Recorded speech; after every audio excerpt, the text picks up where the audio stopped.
और चलिए बात आस्था के महाकुंभ की करेंगे। 13 जनवरी से शुरू होने वाले प्रयागराज में आस्था के महाकुंभ को लेकर के तैयारियां जोरों शोरों से चल रही है।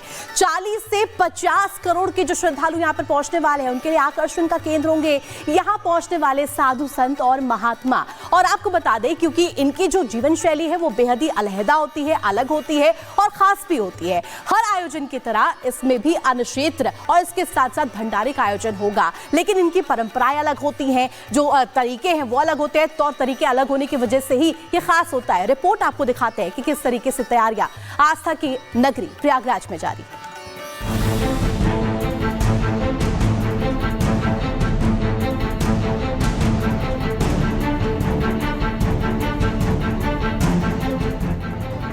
आगाज होने वाला है आस्था के अविश्वसनीय आनंदोत्सव का।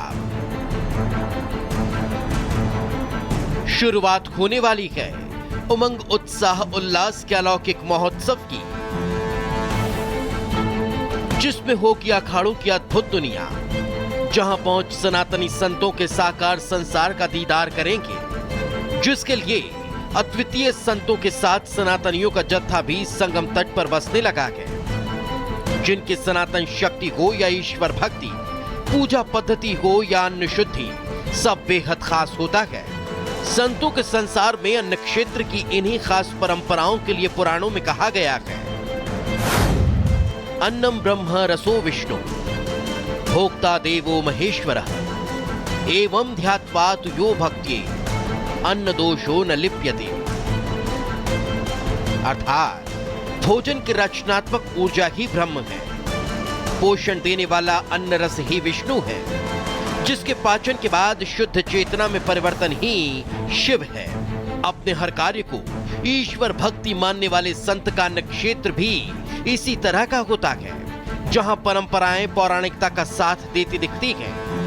संगम की रेती पर लगने वाले महाकुंभ की हर बात निराली है। यहाँ की शब्दावली भी अलग होती है। हम जो आम बोलचाल में शब्दों का प्रयोग करते हैं, उससे भिन्न यहाँ पर जो भंडारे होते हैं उसमें शब्दों का इस्तेमाल किया जाता है।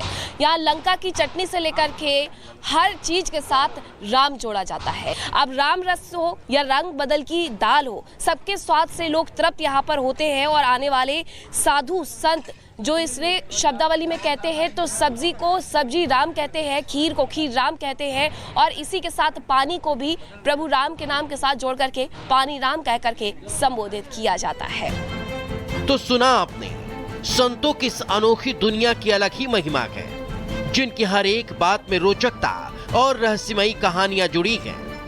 तभी तो इनके अखाड़ों में अनवरत चलने वाला अन्न क्षेत्र अलहदा है, राम जिसे सीता की रसोई के नाम से जाना जाता है।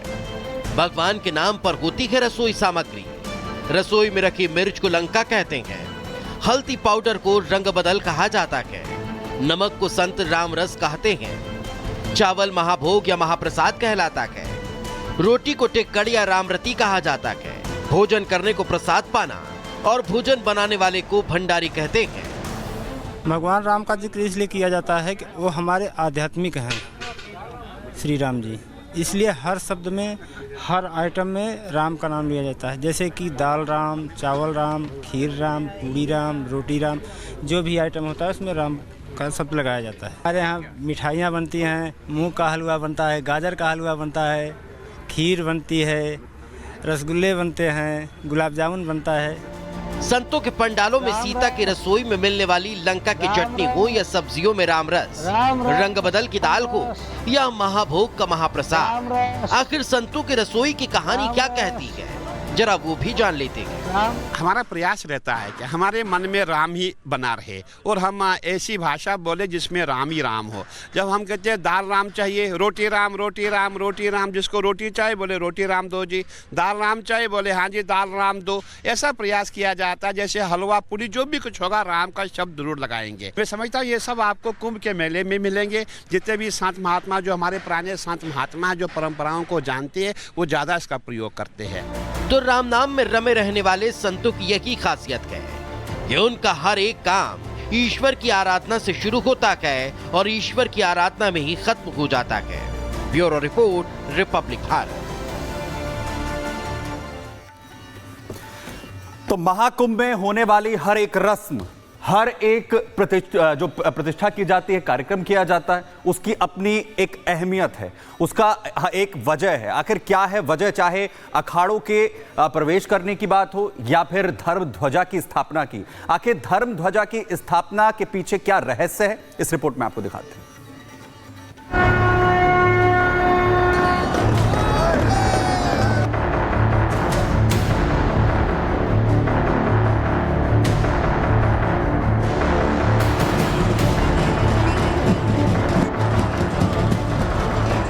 संगम तट पर संगत करने वाले संतों के अखाड़ों की रौनक नजर आने लगी है। छावनी प्रवेश के साथ कई अखाड़े अपने शिविरों में पहुंच चुके हैं, जिनकी धर्म ध्वजा उन्मुक्त आकाश में लहराने लगी है। तो कई अखाड़े पहुंचने की तैयारी में हैं, जो छावनी प्रवेश के साथ ही अपनी धर्म ध्वजा की भी स्थापना करेंगे, जिनमें शामिल है वैष्णव संप्रदाय की 3 प्रमुख अखाड़े, जो 28 तारीख शनिवार को अपनी धर्म ध्वजा स्थापित करने वाले हैं, जिसका साक्षी बनने गोरक्ष पीठाधीश्वर महंत योगी आदित्यनाथ मौजूद होंगे।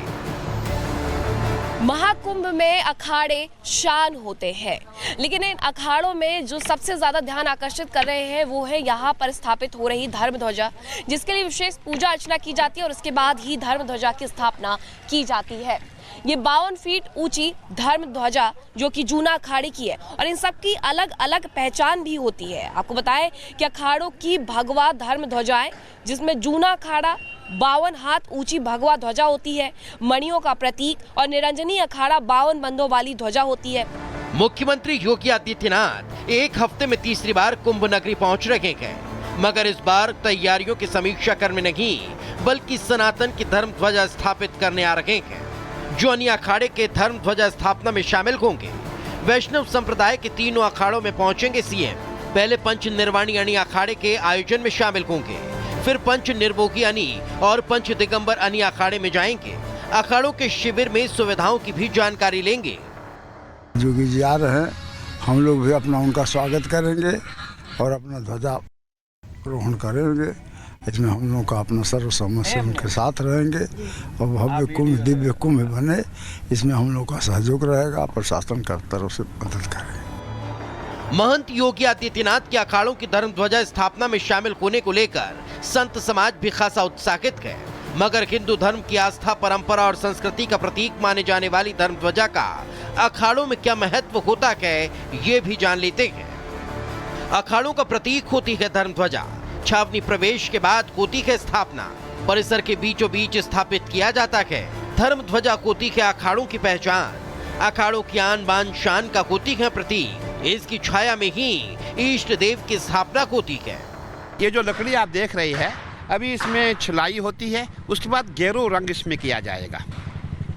गेरू रंग होने के बाद इसमें ऊपर से एक लकड़ी और जॉइंट की जाएगी जो करीबन 20 फुट की होगी, और उसमें जो हमारा ध्वज है, जो हमारा धर्म का प्रतीक है, जो हमारा भगवा है, वो उसमें लगाया जाएगा। तो यही पूरी धर्म ध्वजा हमारी होती है। जैसे हमारे संत महात्माओं के घर होते हैं, आप घर कहते हैं ना, हम मणियाँ कहते हैं, तो 52 मणियों का जो प्रतीक है ये धर्म ध्वजा है। इसमें हम 52 बंद लगाते हैं और एक हाथ पे एक बंद लगाया जाता है।